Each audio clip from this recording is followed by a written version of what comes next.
Jersey's own Zach Gelb. Or maybe it's Pennsylvania. Anyhow, it's one of the two, I'm pretty sure. The Zach Gelb Show continues On Fox Sports 920, The Jersey. Eagles-Falcons, Sunday, 1 o'clock, Lincoln Financial Field. We already got the Atlanta perspective from a Philadelphia Eagles fan, but does the Falcons down there in Atlanta as a talk show host, and that is John Kincaid. Now we'll get the Eagles perspective with our weekly NFL guest from NJ.com, our Eagles expert, and that's Mark Eckel, who joins us right now on the Zach Gelb Show. Mark, appreciate a few minutes as always, and how are you, my friend? I'm good, Zach. I kind of wish I was a Falcons fan in it, and I could have balanced it out. Yeah, right? That would have been a little bit interesting. Let's just, Eagles fans, they haven't been happy with the last few weeks of football, so let's put a finishing touches on the last few games, and especially the Giants game that we saw last Sunday. Doug Peterson, last two games, decisions have not been good. What do you make of the coach's struggles in the last two games? He's coaching like a rookie coach. I kind of thought he would do, make some coaching errors, so to speak. And I think he made. Here's what I think happened. He's not going to say this. The Dallas game, he had been aggressive for the most part for the first 6 weeks of the season. Dallas, he backs off a little bit, and I still don't. I don't kill him for that. For that punt instead of the field goal. Yes, I've said a million times, I personally would have kicked the field goal and tried to go up 10, but I understood what he did. He didn't want to risk a 54-yard field goal and punted him down to the 10. With that said, I think he felt he really needed to become aggressive again, and therefore, against the Giants, he passes up 2 easy field goals and leaves 6 points on the board, goes for it twice on 4th and 1, fails both times, and they lose by 5. So you do the math. No, yeah, you're exactly right. I thought he should have went for the field goal on both of those. I understood. At least the second one, right? I was the reverse way. I would have kicked the field goal on the first one.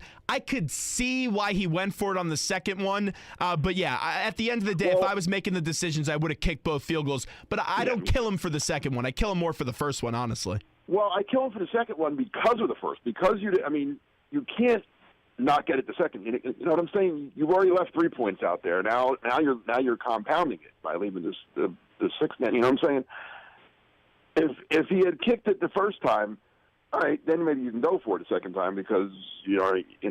But it was bad. It was bad both ways. Any way you slice it, they left 6 points on the board, and you knew.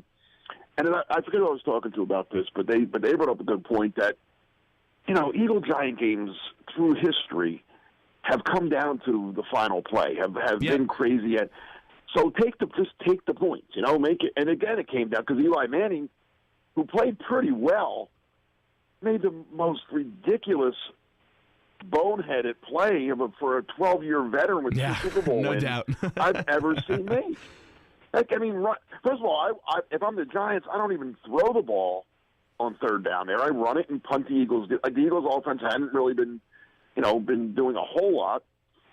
So make them go, 70 yards for the win. Not give them the ball, not throw a terrible interception, and give them the ball at the 35-yard line.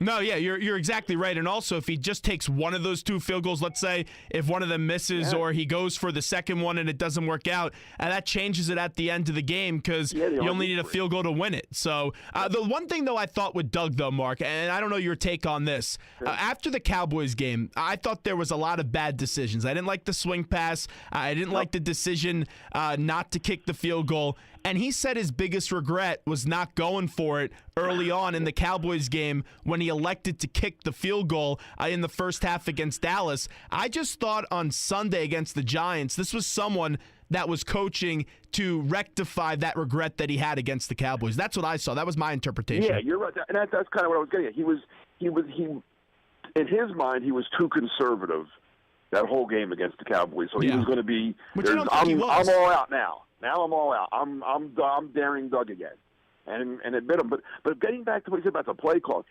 not only didn't I like going for it on both times, the first down, they were brutal play calling. I didn't like either call. I didn't like Wentz on the read option, which he did 3 or 4 times in the Giant game, None of it worked. And I'm the biggest Darren Sproles fan there is. 4th and 1, I don't want my 180-pound little scat back carrying to the right side of the line. Let Ryan Matthews, if he has any purpose on this team, it should be for short yardage and goal line. Will they use Matthews more?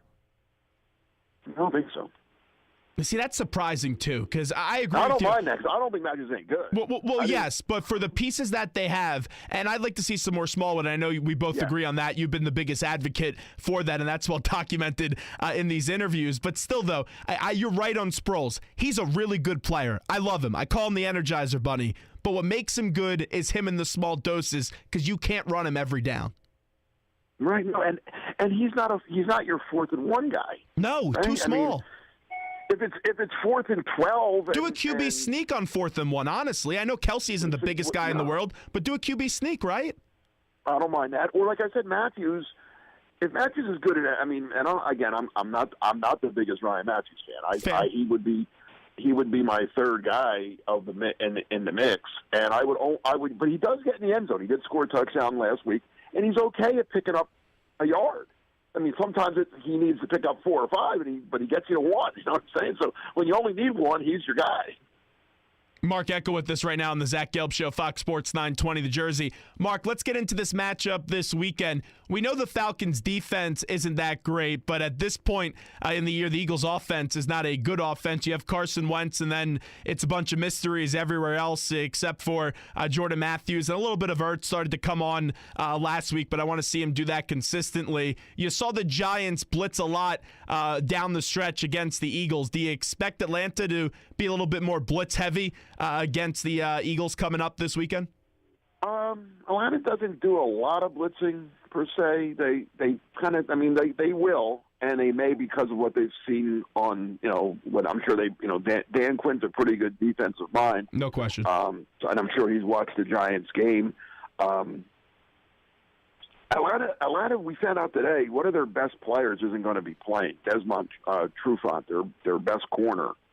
So how they now there's 2 ways to react to that. Some coaches, when they're a little shallow in the defensive backfield, will blitz more because they feel they need to get pressure because of their being weak back there, a corner now. Others will not blitz and just drop more guys into coverage to make up for the fact that their best guy isn't going to be there. So I don't know Dan Quinn well enough to know what his thinking will be there. Early in the year, Wentz was very good against the blitz. I mean, Cleveland blitzed them a lot opening day. That was probably the team that blitzed the most, and they paid for it every time. So you got to be careful there if you're the Falcons, if you watch that game tape. I don't think I think the other side of the ball is when the Eagles have to contain the Falcons' offense. This is a Falcons offense that leads the league in scoring at 33.9 points a game. Matt Ryan's having an MVP-type season, and his wide receiver, Julio Jones, is also having an MVP. Falcons probably have 2 of the top 5 players in the league now. If you were listing who's the MVP, I think the Falcons might have 2 of the 5 guys. So that's the concern I think this week for the Eagles is they have to get pressure on Matt Ryan and knock him off his rhythm. If not, Julio Jones and Ryan are going to have a field day.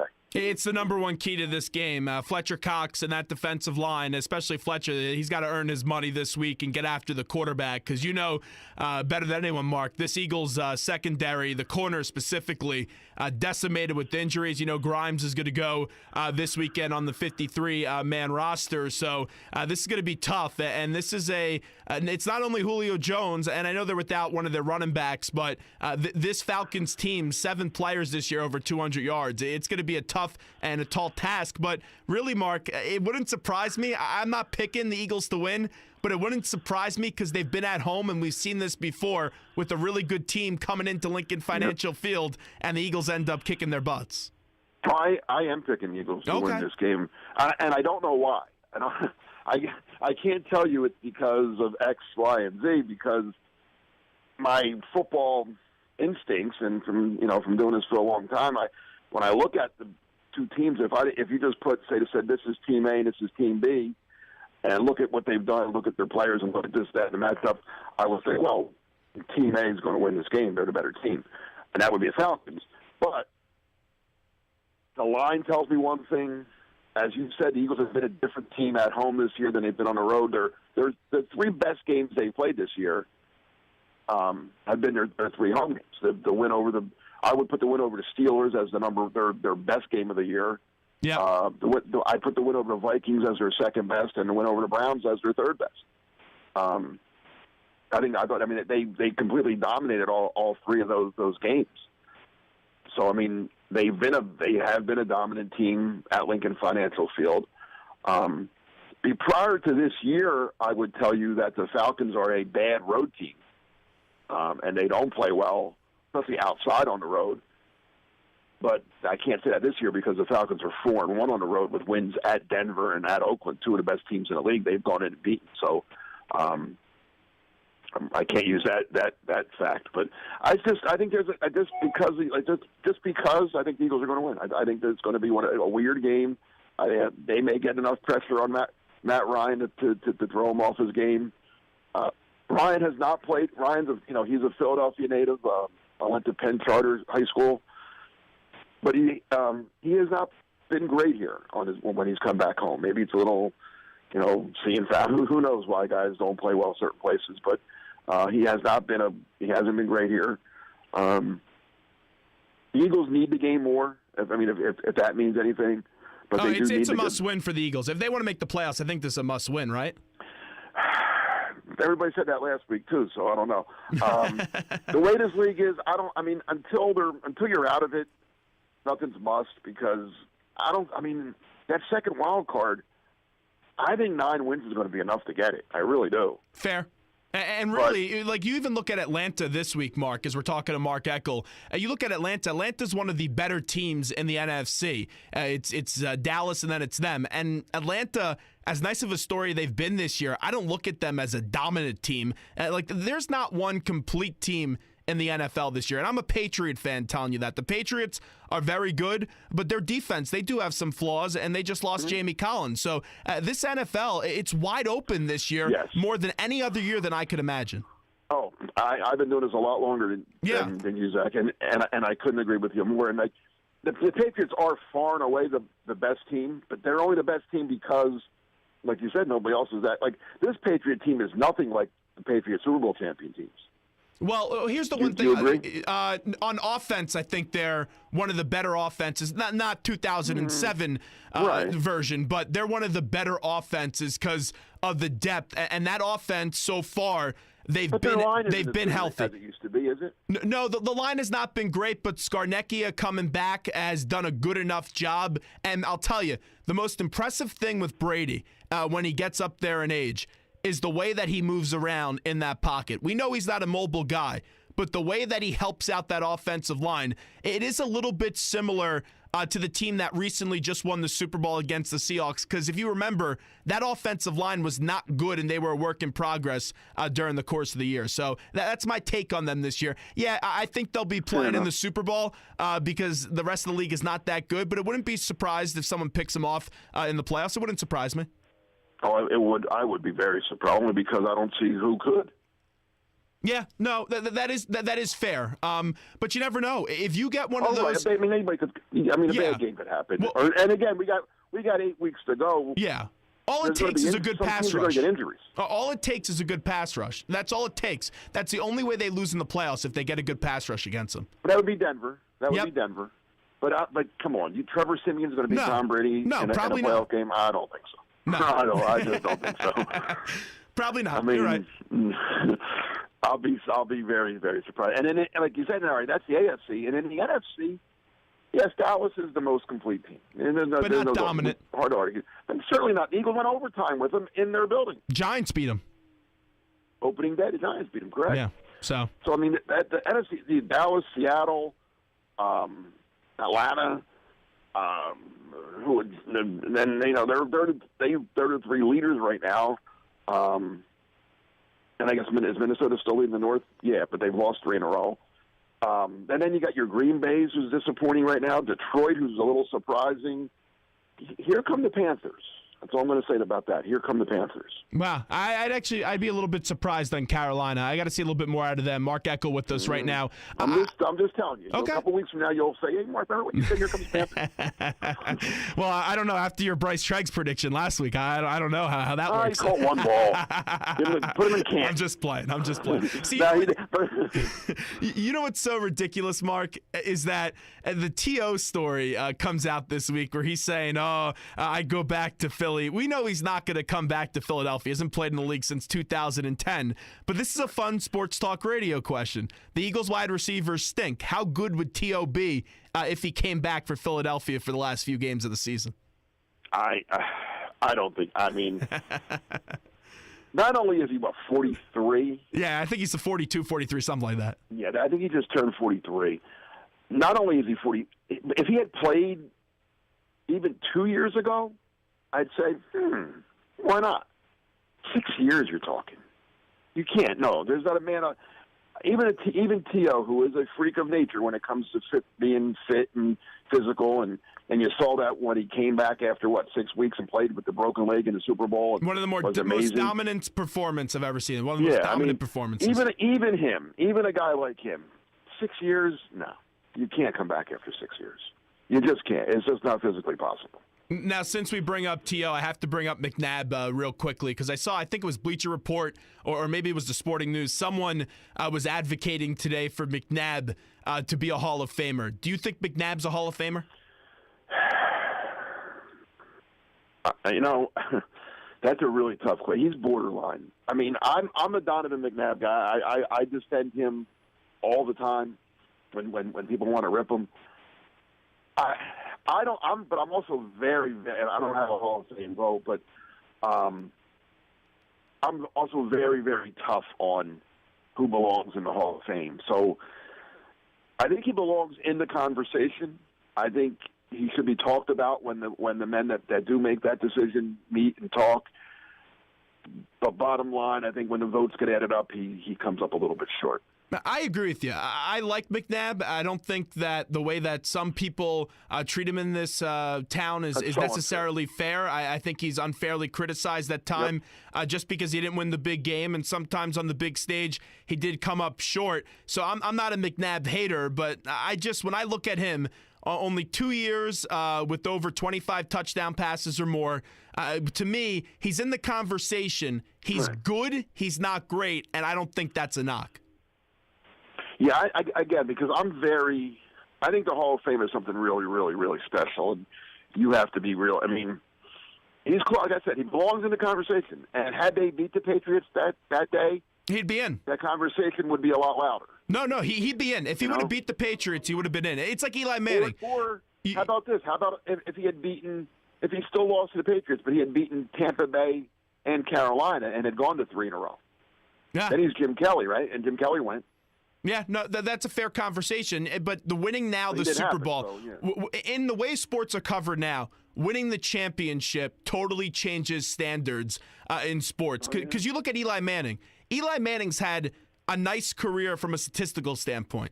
Not a Hall of Fame career from a statistical standpoint. Oh, God, no. When you lead the league in interceptions for 2 years. But Eli, on the 2 drives that he went on, that makes him a Hall of Famer to me. I agree, and some people don't agree with this, Zach, but I agree with you again 100%. Eli Manning, Donovan McNabb had a better career than Eli Manning. Yeah. Just career, if you just look at careers. The statistical point, yeah.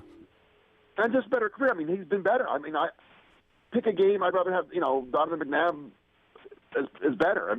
If we're choosing sides, me and you are the captains, we're on the playground, and we're choosing sides, and I get first pick, and Manning and McNabb are both standing there. I'm taking McNabb. Is that in the playoffs? No, I said we're just picking sides on the playground. Not playoffs, playground. But yes, but the fact that I joke with good friends of mine who are Giants fans. I just kind of tease them a little bit that Manning's played 12 years and he's played 8 good games. They just all happen to be in the playoffs. Yeah, and 2 of them been against my team, which I'm not too thrilled about. Mark, that's amazing, and that gets him in too. I hate to say it, but that gets him in. No, yeah. He beat Bill Belichick twice. And an undefeated team in one of them. It's still remarkable. I don't get it. I still don't get it. Samuel catches a pass thrown to Yeah. him. He doesn't beat him, but that's again, it happens. Please, you're giving me bad memories right now, Mark. They're just not good. Bad memories. Mark, before we let you run, Mark Eckel from NJ.com. So I know you're taking the Eagles this week. What's the score on that once again? I picked lower score than most people would think, because I don't see the Eagles moving the ball up and down the field, winning a shootout. I think if it comes to a shootout, I'm going to take Matty Ryan and the boys, but I'm going 23-17. Okay, I went 27-23, and I took the Falcons. So wait a minute, you did not go 27-23. Yeah, I did. So the Eagles are going to get a point better every week. They lost to Dallas 29-23. I didn't even think about that. 28-23. Your pick. So next week you're going to pick Seattle to beat them 26-23. Put your pick in now. Just keep doing that every week until they start winning 23-22. You know, I don't think I could get him picking them right now at this point, getting a 22, 23 points against Seattle. I don't think I could do that. All right. But that is funny. You said, because I thought of that. I said when I was just looking, I don't know why I was looking. I was writing something about the last 2 weeks, and I said, how about it? It was 29, 23, and 20. I said, well, they improved a point last week. So you're then going to improve another point. At least they get a participation sticker. Let's just say. All right. So where are you at tonight? I know you're on the book tour tonight. Yes, I do. As soon as I hang up, I'm going to get ready, and I'm heading over to the Buck Hotel in Feasterville on 1200 Buck Road. And I'll be signing copies of my book, the Big 50, the Eagles, the Men and Moments that made the Philadelphia Eagles. Great place. Come out, have great food, have a drink, and pick up a book. Mark, appreciate the time. Thanks so much. Let's do it again next week. Okay, take care.